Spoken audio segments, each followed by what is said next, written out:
Salut à tous, bienvenue sur motorstv.com pour suivre un nouveau débriefing MotoGP. Ce week-end, c'était la République tchèque, le circuit de Brno, magnifique circuit. Pour revenir sur cet événement, je suis accompagné de Patrick Rivet. Salut Patrick. Salut Laurent, salut à tous. Effectivement, très beau Grand Prix dans l'ensemble, dans toutes les catégories. Et justement, Laurent, moi je te propose de commencer encore une fois par la 125 cm3 et je dirais presque aussi encore une fois par un superbe Grand Prix signé Johan Zarco.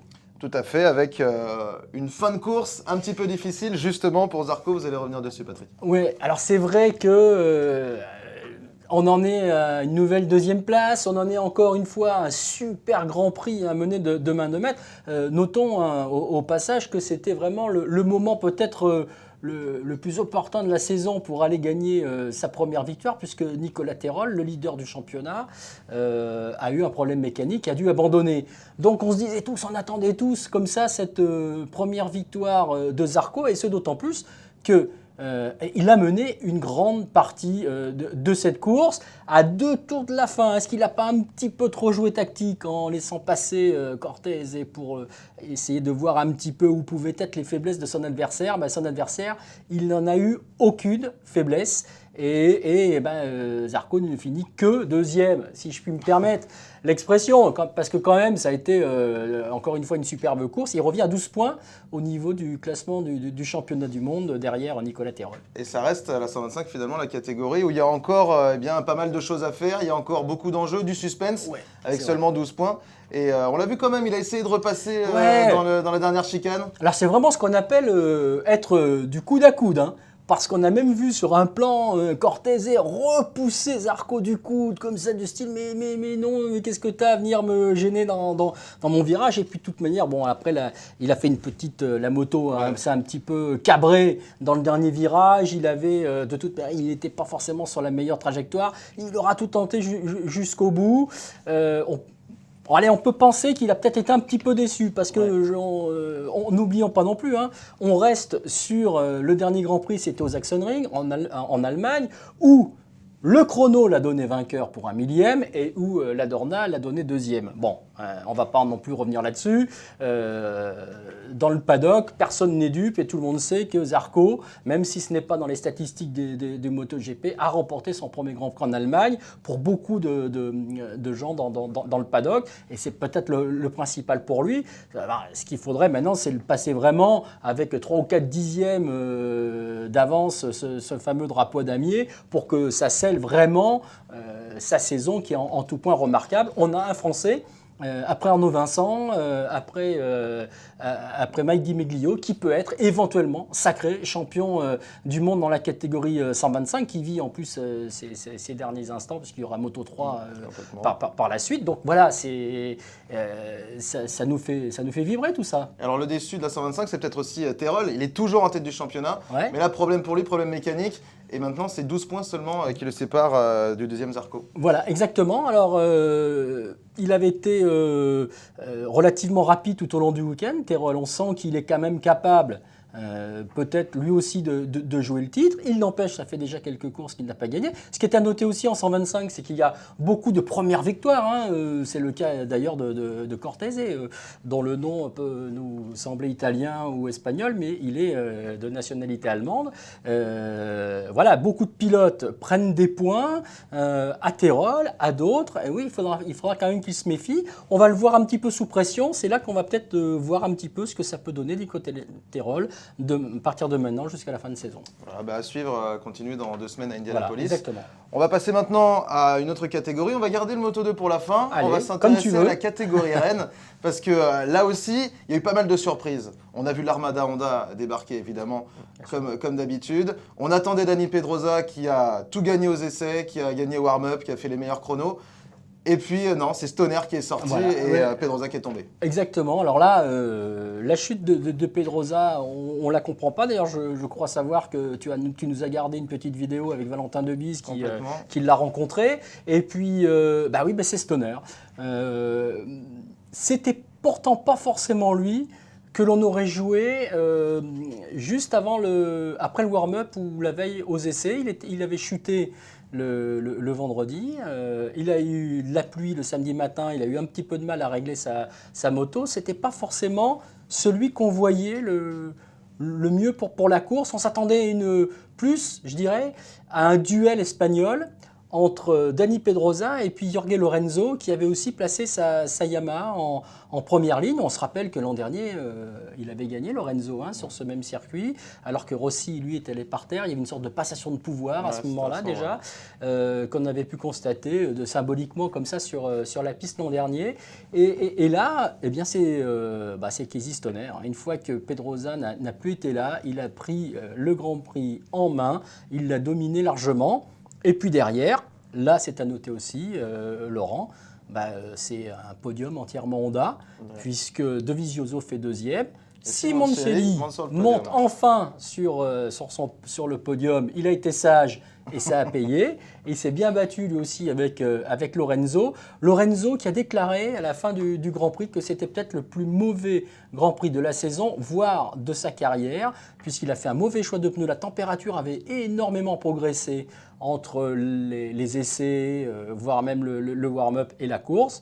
Il a fait beau et chaud, comme diraient les Belges, du côté de la République tchèque. Et tout ça, ça fait qu'il a pris un pneu trop tendre avant. Et erreur dans les choix de pneus. Et Lorenzo ne fait que 4, ce qui n'est pas très bon au niveau du championnat. Et puis 6e place pour Valentino Rossi, qui a encore toujours du mal à sortir la tête de l'eau. Voilà, une 6e place qui... c'est-à-dire qu'en termes de résultats purs, il ne fait toujours pas mieux que cette place-là. Mais il est plus proche des premiers. Voilà, il est un petit peu plus proche. Il a modifié sa position sur la moto et apparemment ça va un petit peu mieux. Avant que tu n'abordes aussi les mots de la Moto 2, Laurent, signalons aussi que qu'hier lundi, les équipes sont restées à Brno pour travailler sur les motos 2012. Ça a été le cas de Honda, ça a été le cas également de Yamaha. Du côté de chez Ducati, on a continué à travailler sur la 2011 et la 2011.1 pour essayer quand même de progresser d'ici à la fin de la saison.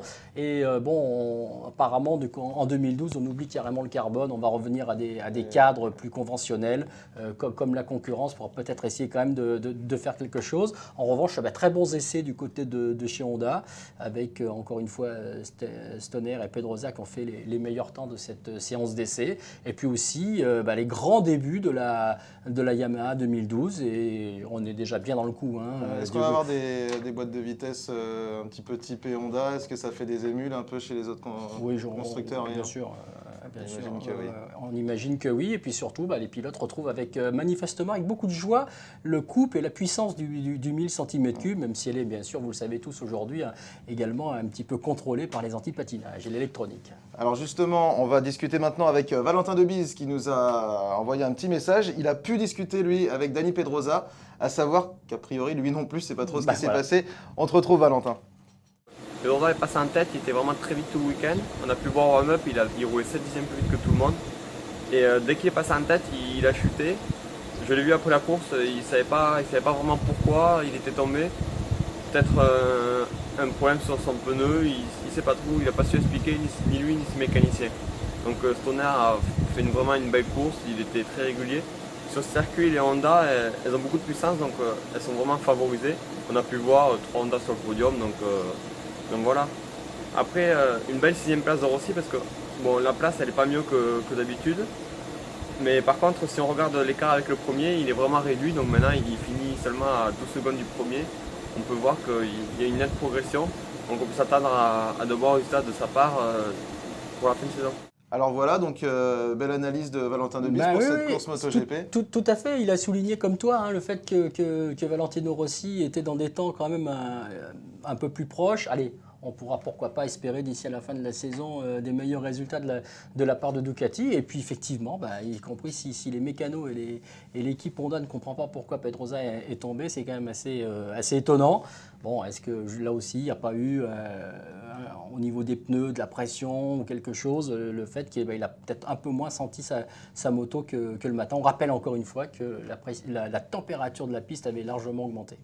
Alors, on passe maintenant, Patrick, au Moto2 avec Valentin Debise, on le sait, lui il roule dans cette catégorie. Il a fait son meilleur résultat sur la grille de départ, 19e temps des essais, et on était plutôt content. Après, il a été un petit peu déçu de son résultat, 21e seulement après quelques soucis. C'est quand même plutôt positif pour lui. Oui, enfin pour lui, c'est vraiment bien, c'est indispensable. Donc on a effectivement beaucoup travaillé et on sentait déjà qu'au niveau des qualifications depuis quelques courses, Valentin était capable effectivement de progresser et en tout cas de s'installer à une position qui permet ensuite, pendant la course, à condition de prendre un bon départ, de jouer les points. Parce que franchement, le Moto2, c'est pire que la 125. C'est la guerre. C'est la guerre entre le nombre de pilotes au départ, plus de 30, le rythme du paquet. Marquer des points, c'est déjà quelque chose de beau. Mais ce n'est pas en partant 30e qu'il le savait lui-même, qu'il pouvait y arriver. Voilà, donc là, il avait une position au départ qui pouvait lui permettre d'entrer dans les points. Bah, il va nous raconter aussi sa course, on va voir ce qu'il en a été. Mais il y a un palier qui a été franchi sur un circuit qui lui réussit bien parce que l'an dernier déjà il avait fait il était bien à Brno et puis arrive un autre circuit je crois qu'il ne déteste pas non plus, c'est Indianapolis. Justement, on va retrouver Valentin qui va nous expliquer un peu comment s'est passé son week-end de Brno. Les essais sont plutôt bien passés où dans les dernières minutes j'ai arraché un bon chrono en faisant une 19e place. Donc c'était la deuxième meilleure qualif de l'année. On avait bien travaillé sur ce point-là avec mes mécaniciens, contrairement au Sachsenring où on était un peu loin des réglages pour faire un tour vite. Donc voilà, je pars de 19e place. La course elle était plutôt pas mal.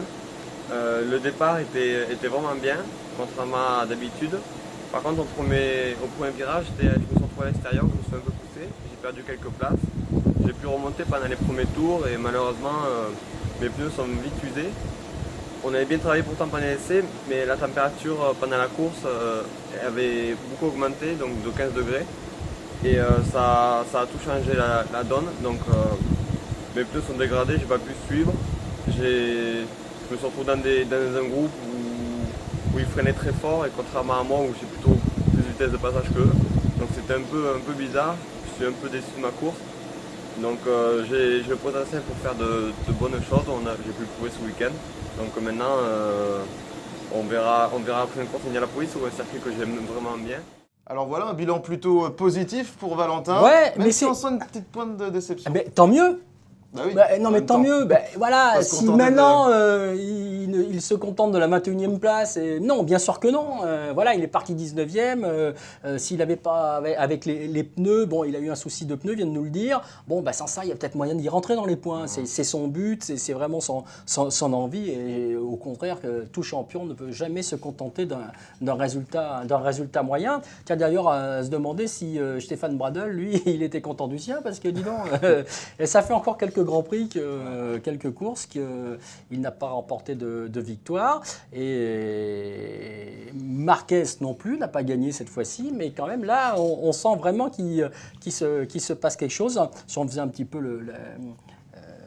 l'analogie, on pourrait presque dire que les Allemands, Bradl d'un côté et puis Vettel de l'autre en F1 et en Moto2, heureusement pour eux qu'ils ont pris beaucoup de points en début de saison parce que là ça va être un peu difficile. Passe un petit peu 43 points d'avance encore. Ouais, il peut gérer. Il peut gérer, mais c'est vrai que tu as attention quand même au retour de Marquez qui lui part de très loin. Voilà. Mais là, même Marquez, pourtant il a tout fait pour. Je ne sais pas si vous avez vu les images, mais alors il a été impliqué dans nombre de dépassement où ça jouait des coudes, où ça jouait un petit peu de la moto qui se mettait à glisser.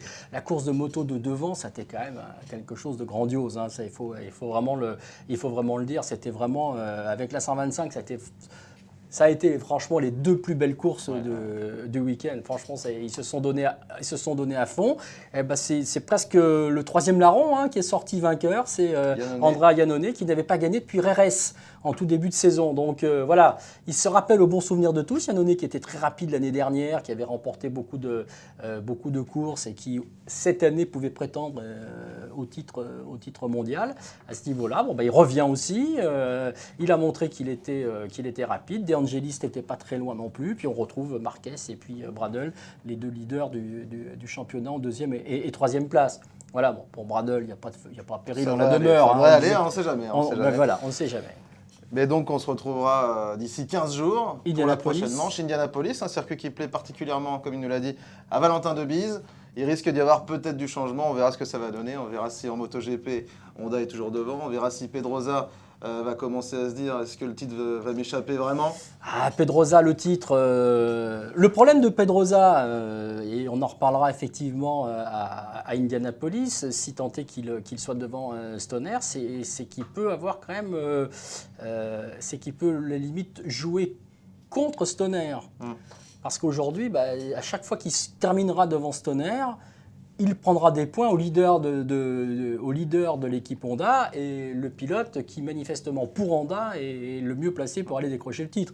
Il ne manquerait plus qu'il offre des points à Lorenzo. Non, mais serait malvenu. C'est vrai, bon voilà, il a un pouvoir de nuisance, on va dire. Bon, il faudra peut-être qu'à un moment donné, du côté de chez Honda, on fasse en sorte que ça ne soit pas le cas. À suivre donc dans 2 semaines aux États-Unis. Absolument. Merci Patrick. Merci à tous. Merci à tous d'avoir suivi ce débriefing MotoGP. On se retrouve très bientôt donc dans 2 semaines. Ciao.